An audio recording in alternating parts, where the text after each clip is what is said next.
Right, greetings all, hope this finds you well as always, and it's now back to the machine shop for the latest update on what we're on with and what we're up to. The first job is just a quick one I've got in the Mostana lathe, another large lump of bronze, which is in the process of becoming another set of bits for Repton's piston packings. If we remembered these when I showed them last week, I said that these piston packings, with which this is a one segment, are actually made up of two pieces. There's the outer ring, which is that sort of L-shaped section, we can see, and then there's an inner ring where my thumb is that goes in there as well.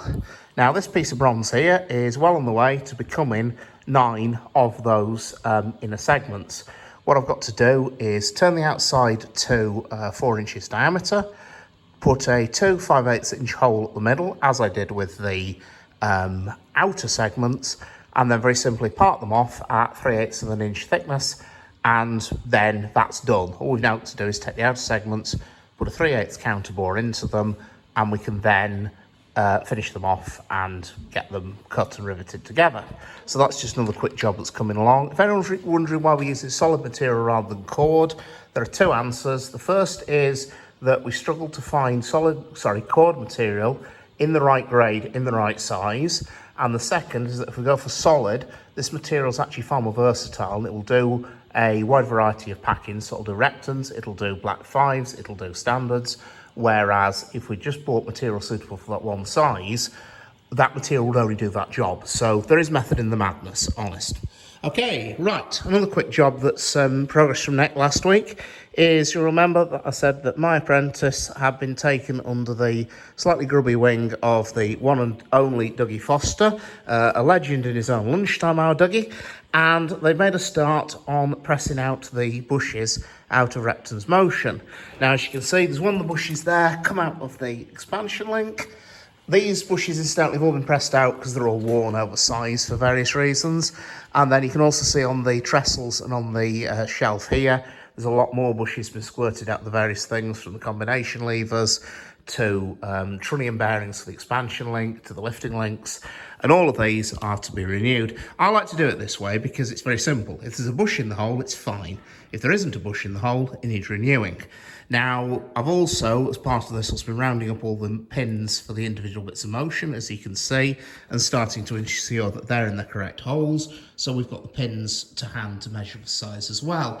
The reason this is critical is because it's how these bushes are measured.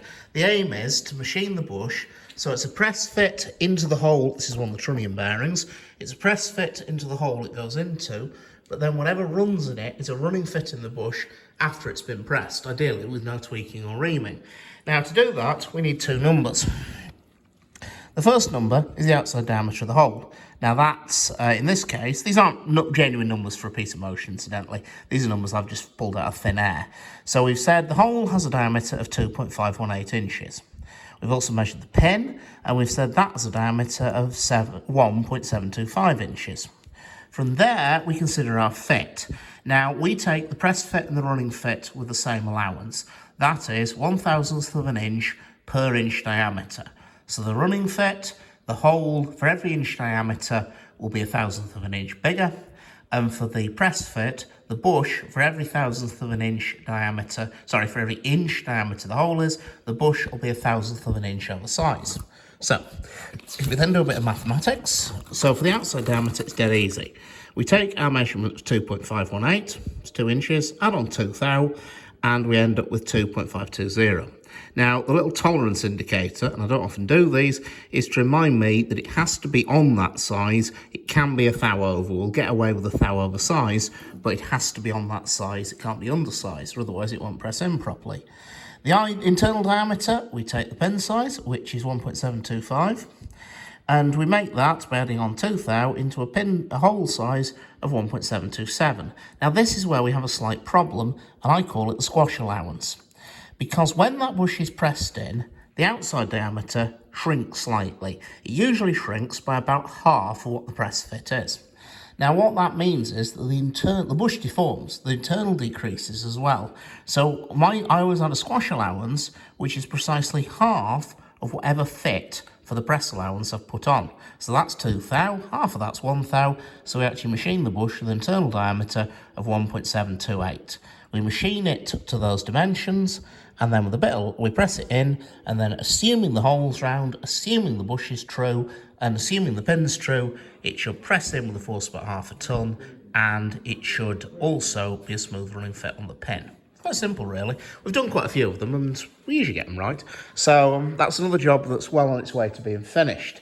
Another job that's resurfaced is this setup that we're just in the process of working out. These are the axle boxes of 44806's bogie.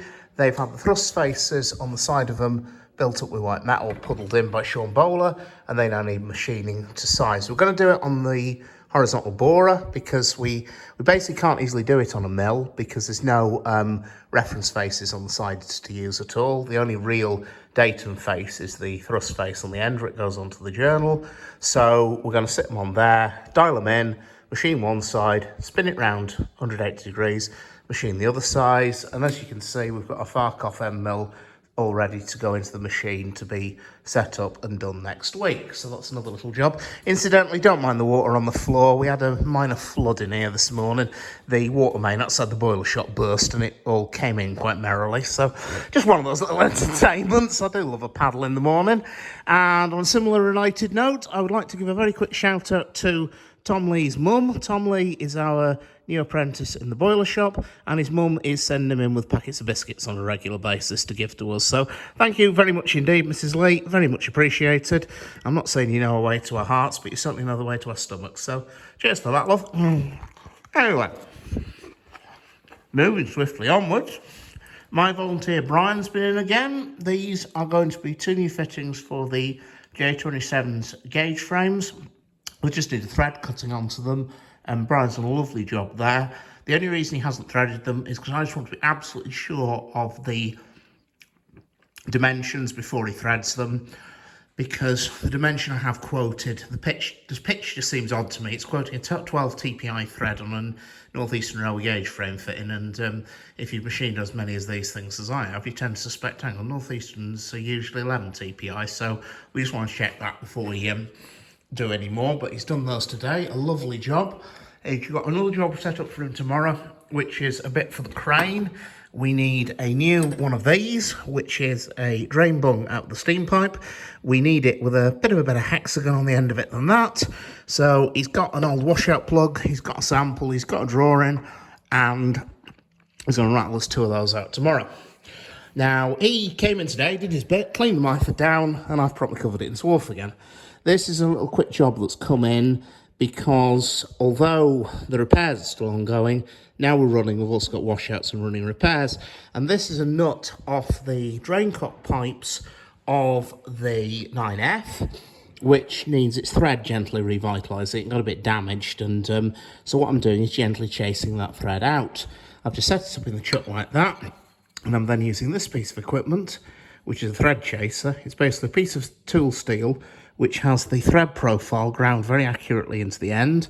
What you do is you set this turning the spindle very slowly, and you simply offer the chaser up to the thread here, let it gently feed itself in along the thread, and it just shaves a whisker of swarf off with every pass and just gently cleans the thread up. It's got an advantage over a tap in that that chaser, which is 11 TPI, will do an internal thread of any size. And because 11 TPI is a common thread used on boiler fittings, it can be very handy having a set of these chasers, because one chaser is a lot cheaper than a box of custom taps. And the last job we've got going on at the moment is down in the bottom end of the shop again. Now, as I said last week, Mark's been spending some time working with other people, and this week he's been with Barry Neeson, who's one of our other regular volunteers. Barry's a production machinist of long standing. He's a lot of experience in the field, and he's been taking Mark under his wing to do a bit of training. And one of the things he's been doing is these, which you may have seen me point a camera at about a month, slightly more months ago than I would care to admit. These are fitted bolts for the horn guides on 75029. Now that box was quite full 24 hours ago, and there's not many blanks left in there now. There's 12 fitted bolts into the frames. Those are the blanks which still require threading and turning and grinding to finish size. So there's one that's threaded there at one end. And then if we come through into the other end of the grinding shop here, we can see that Barry's got another batch which are well on the way to being finished. So smashing job as always. It's given Mark experience working with other people. It's given experience of techniques that I want him to learn different ways of different people. I don't just want him to learn the way I do something. I want him to learn a different way, and then he can sit down and think, well, is this better? Is this quicker? What? And so anyway, so they've got those done. As I said, there's 12 of them in the frames. The rest are there ready to go in. And just while I'm here on Passel, this is the little grinding shop at the far end of the workshop. The grinding machines live in here. They're sort of reasonably separated from the rest of the shop, so you're cutting down the risk of abrasive particles flying around. So we've got a little Myford cylindrical grinder. There's a decent sized surface grinder over there. And then finally, we've also got this little Clarkson tool and cutter grinder for touching up any cutting tools that need gentle sharpening and whatnot. So anyway, that's where we're at, and that's where we're up to. Hope you found it educational, informative as always, folks. Take care, and I'll see you around.